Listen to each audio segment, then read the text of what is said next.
Hello friends, Namaste. Welcome to this third video in the series that I'm doing on Hinduism or Hindu philosophy. The first video we talked about what is the origin of the word Hindu, who is a Hindu. The second video we talked about the 6 orthodox schools of Hindu philosophy, aka Hinduism.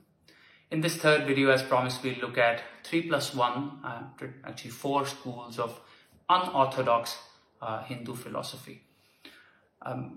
As we discussed in the previous video, it is worth repeatedly stressing that the Hindu thought system is a very complex, multi-dimensional view of explaining things around us, both philosophically, epistemologically, and ethically. And it does the variety of views embedded in it a great disservice if we try and simplify it, or at least overly simplify it. However, with that out of the way, let's look at the 4 unorthodox schools of Hindu philosophy. So the first one, as many of you might have guessed, is Buddhism. So Buddhism was founded by Siddhartha Gautama, who interestingly was actually trained as a child in the Sankhya philosophy, one of the 6 viewpoints that we've discussed in the second video of the orthodox systems. But later, famously, he attained enlightenment and started a movement which has now turned into what we call Buddhism. There are 3 main branches of Buddhism. So there's Theravada Buddhism, which is the one that's popular in Southeast Asia and Sri Lanka. There's Mahayana Buddhism, which is popular in Northeast Asia, so China, Korea, Japan. And then there's something called Vajrayana Buddhism, which is an offshoot of Mahayana Buddhism, but that's particularly popular in Tibet. And there are many sub-schools within each of these, but again, outside the purview of this video to discuss those. Very briefly, a couple of key concepts that are worth mentioning from a Buddhist perspective. The first one is that everything is impermanent. So everything around us is impermanent and is devoid of the self. So you don't have a relationship with things around you. Unlike, at least you can make the argument that unlike the Vedantic view that you and something else that you're looking at are actually the same thing, and you're all part of the same supreme being and manifestations of that supreme being.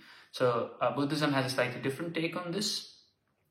The interrelated phenomena that it talks about is the fact that there's a cause and effect for everything. So nothing happens without a reason. Something has to start, and that causes something else to follow.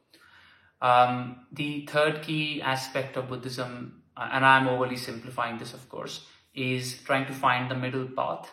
The middle path between the 2 extremes. One extreme being penance and renunciation and accepting an ascetic lifestyle, and the second one being a hedonistic view of life and pleasure seeking and overly materialistic. So Buddha proposes the middle path, and there are the 4 truths as well as the 8-fold path that he popularized, and of course there are many variations of that across those 3 schools that I talked about. Very briefly, the 4 truths that Buddha mentioned are suffering, desire, cessation of suffering, and the path to the cessation of suffering. And then there are the 8-fold path combined with these 4 truths encapsulates how life should be lived, keeping in mind the overall objective, that of obtaining nirvana, which is very similar to the Hindu concept of moksha, albeit with a slight difference to it. The second unorthodox school is Jainism, founded by Mahavir Jain. Very popular on the western side of India in the states of Gujarat and Rajasthan.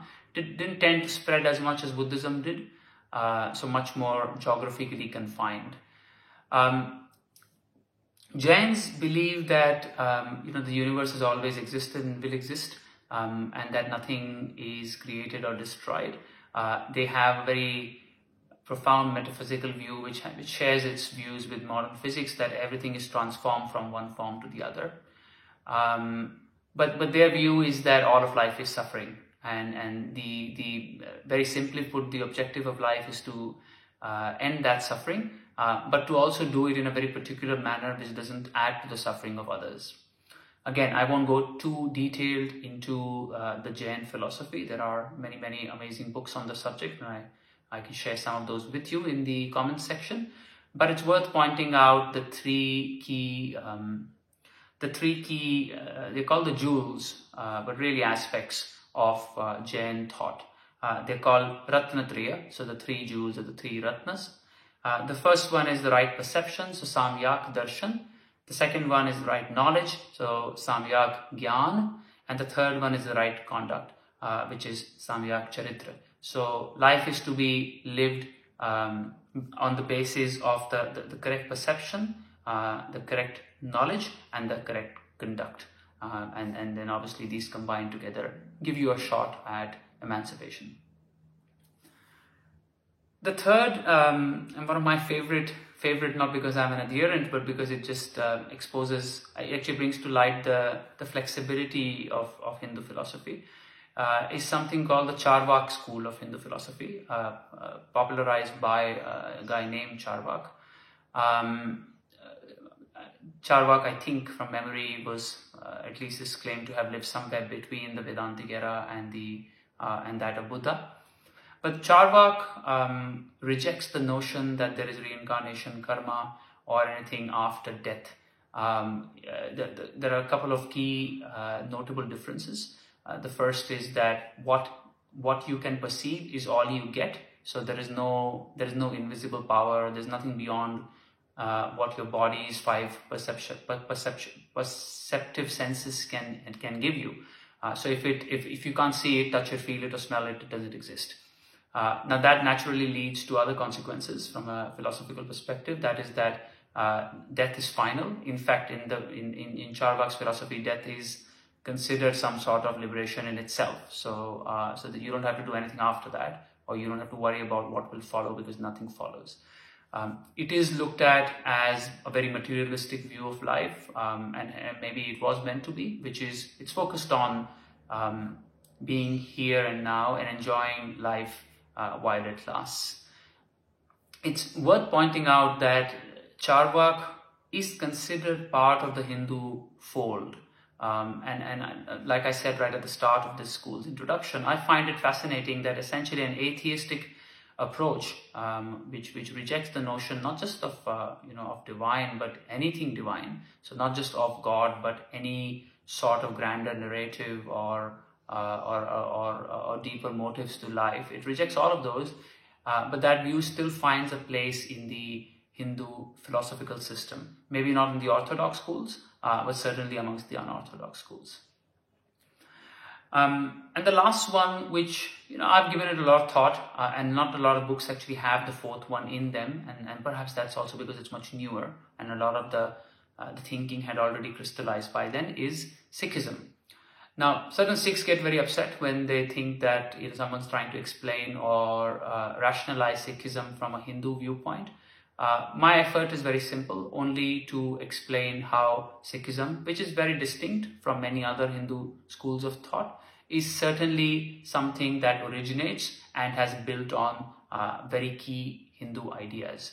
Differences, of course, exist with the others as well as within the actual orthodox schools of thought. So that is no reason for it to be considered separate or unrelated to Hindu philosophy. So Sikhism, as you probably know, is it's actually influenced by Ramanuj, who popularized the view of qualified non-dualism. So he followed Shankara's view of absolute non-dualism. So the Advaita philosophy, which was then followed by Ramanuj's qualified non-dualism. So that's the view that actually influenced Nanak and people from his era, Kabir as well. And that gave rise to a slightly different view on all things life. It is considered monotheistic, and again, a lot of Sikhs stress on this fact, perhaps to make the point that it's different from Hinduism. However, I don't think they realize that the most important viewpoint within Hinduism, which is the Vedantic viewpoint, is also monotheistic. They conflate deities with gods, and Hindu schools do not talk about gods. They don't all talk about one supreme God, which is timeless, shapeless, no name, no gender, etc. So it is monotheistic, but it's actually very monotheistic in the Hindu way, or at least the Vedantic Hindu way, not in the Abrahamic way, where monotheism means choosing one specific God who has characteristics, has a name, answers prayers, so is more personal in nature. Sikhism is also monotheistic. It accepts, before that, God is considered timeless, shapeless, incomprehensible, and invisible. Again, characteristics that are very heavily dependent and related to the orthodox views proposed by the six schools that we've talked about, Vedanta in particular, and the Vishishta Advaita school of Ramanuj, as I mentioned. And then it also accepts some of the very key Hindu concepts. For example, it accepts karma, it accepts reincarnation, it accepts moksha or jivan mukti, albeit with slight differences. For example, Nanak's view on moksha, jivan mukti, was that it can be attained during your lifetime. But for example, Guru Gobind Singh in his writings also accepts. And accepts is I feel I'm not using the right word, because it's really hard for me to explain. It's not that he was sitting there trying to accept or reject things.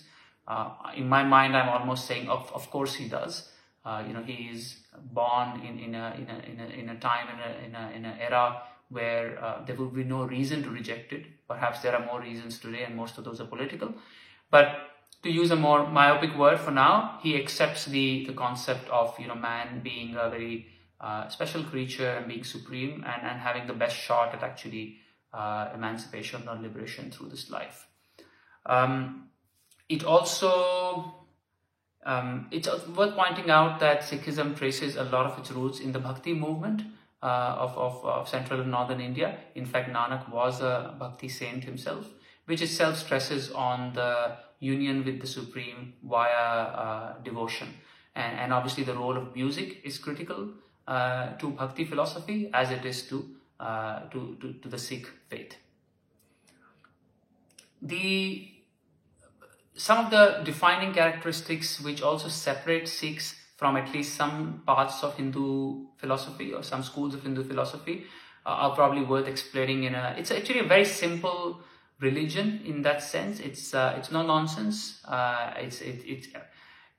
To the trained and the erudite mind, I would argue that it's almost the nectar or the simplest interpretation of Hindu philosophy, or Hindu ethics, epistemology, and philosophy. And of course, it rejects some of the other cultural aspects of Hindu thought, for example, the caste system, etc. But anyway, you can argue that those are not entrenched in Hindu philosophy by themselves.